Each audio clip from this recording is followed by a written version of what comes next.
Welcome to my channel. This is Shrishti, and today we are going to read about a subject in A&M, that is Primary Health Care. तो आज हम unit 1 के बारे में बात करेंगे. तो यूनिट 1 क्या है, किस चीज़ के बारे में है? तो वो है कॉन्सेप्ट ऑफ डिजीज़, यानी कि डिजीज़ का कॉन्सेप्ट के बारे में हम पढ़ेंगे. तो बात करते हैं कॉन्सेप्ट ऑफ डिजीज़ के बारे में. तो डिजीज़ का मतलब क्या होता है? डिजीज़ मतलब रोग या बीमारी, जैसा कि हम जानते हैं. लेकिन क्या ये रोग और बीमारी ये किन शब्दों से इस शब्द को अगर आप देखिए ध्यान से, तो ये दो शब्द हैं, डिस और ईज. जहाँ पे डिस का मतलब क्या होता है और ईज का मतलब क्या होता है? डिस का मतलब विपरीत होता है, यानी कि ऑपोजिट, और ईज का मतलब होता है आराम, यानी कि कंफर्ट. तो इसी रोग के कॉन्सेप्ट के बारे में आज हमको जानना है कि जो कंफर्ट जो हमारा खो गया है, जैसे कि अगर हमें कोई बीमारी होती है तो हम किस प्रकार अपना आराम और जो हमारे जो सुख और चैन है, हम किस तरीके से बेचैन हो जाते हैं ना. तो हम उसी के बारे में बात करेंगे, आखिर ये रोग है क्या.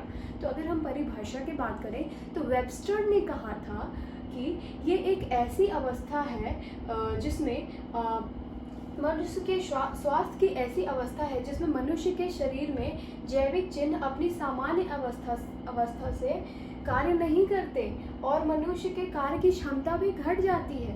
तो इंग्लिश में वही चीज़ लिखी है कि a condition in which health is impaired, a departure from state of health and alteration of human body interrupting the performance of vital sign. तो कहने का मतलब ये है कि रोग एक ऐसी व्यवस्था है हमारे शरीर में जो हमारे काम करने की क्षमता को क्या करती है, घटाती है.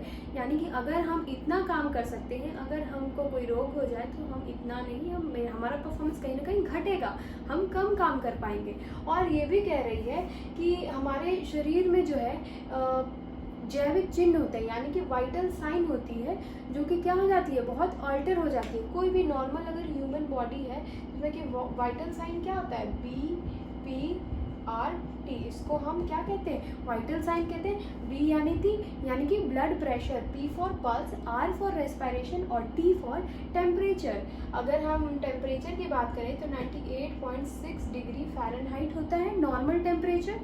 अगर रेस्पिरेशन की बात करें तो 16 से 20 ब्रीथ पर मिनट, और पल्स की बात करें तो 72 बीट्स पर मिनट होता है. और ब्लड प्रेशर की बात करें तो 120/80 mmHg हमारा नॉर्मल ब्लड प्रेशर होता है.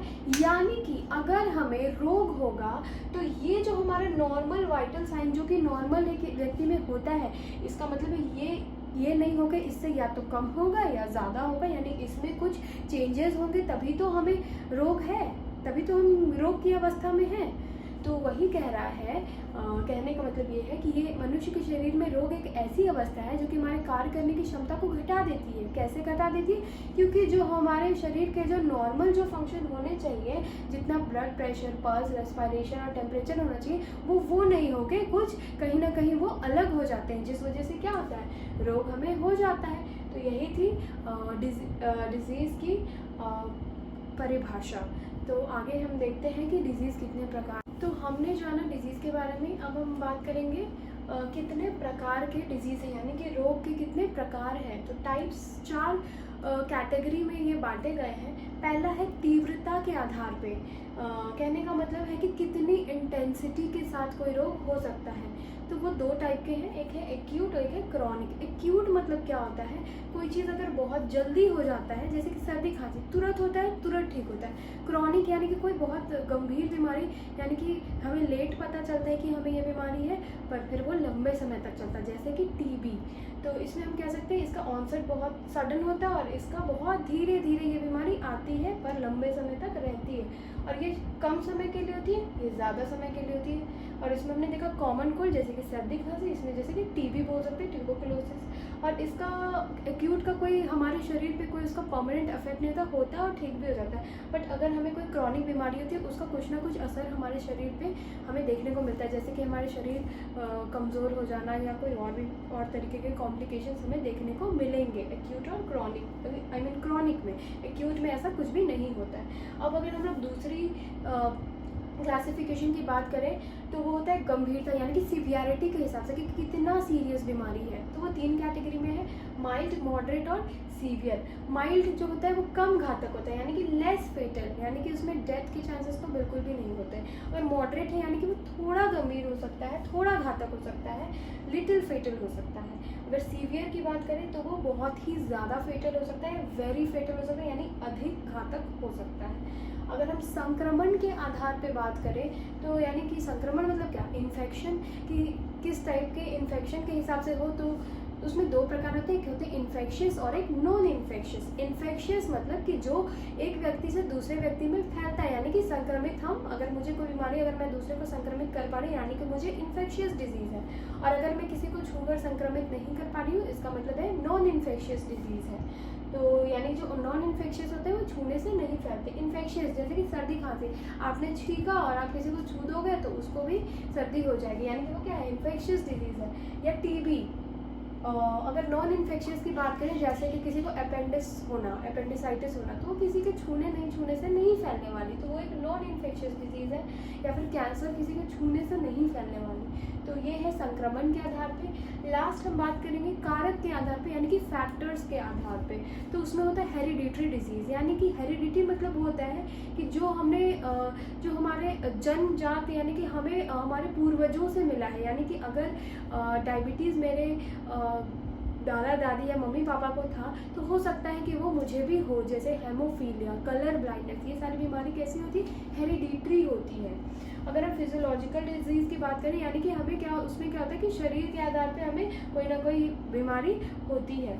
और अगर बात करें डेफिशिएंसी की, तो डेफिशिएंसी में क्या होता है कि किसी चीज़ के कमी के कारण, जैसे विटामिन, मिनरल्स या किस कैल्शियम, इनकी कमी की वजह से अगर हमें कोई बीमारी हो रही है तो उसको हम कहेंगे डेफिशिएंसी डिजीज़।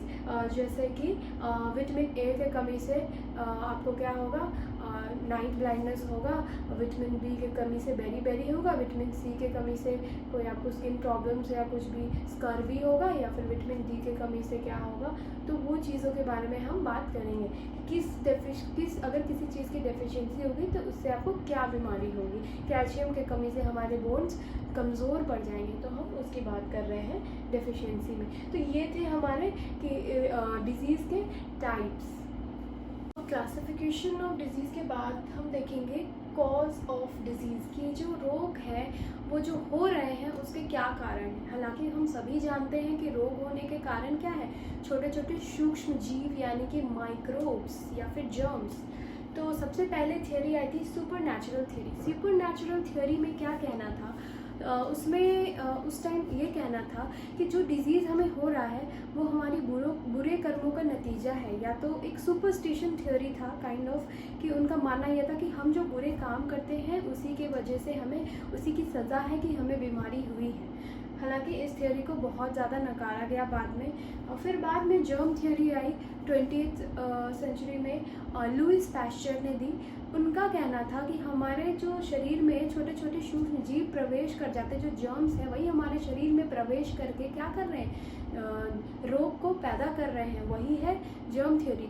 हाँ, हालांकि इस थ्योरी को भी बहुत लोगों ने नकारा और कहा कि सिर्फ सूक्ष्म जीव की वजह से तो नहीं हो सकते हैं। हाँ, और जैसे कि अब किसी को कैंसर है तो वो तो किसी कीटाणु के घुसने से तो नहीं हो रहे, बहुत सारी बीमारियां ऐसी भी हैं जो कि ऐसे ही हो जा रही है बेवजह, बिना किसी जर्म के भी। तो कहीं ना कहीं इनकी बातों को भी एक्सेप्ट किया गया, स्वीकारा गया, पर जो उसमें जो चीज़ें थी जो एक्स्ट्रा ऐड करने की वो भी ऐड की गई।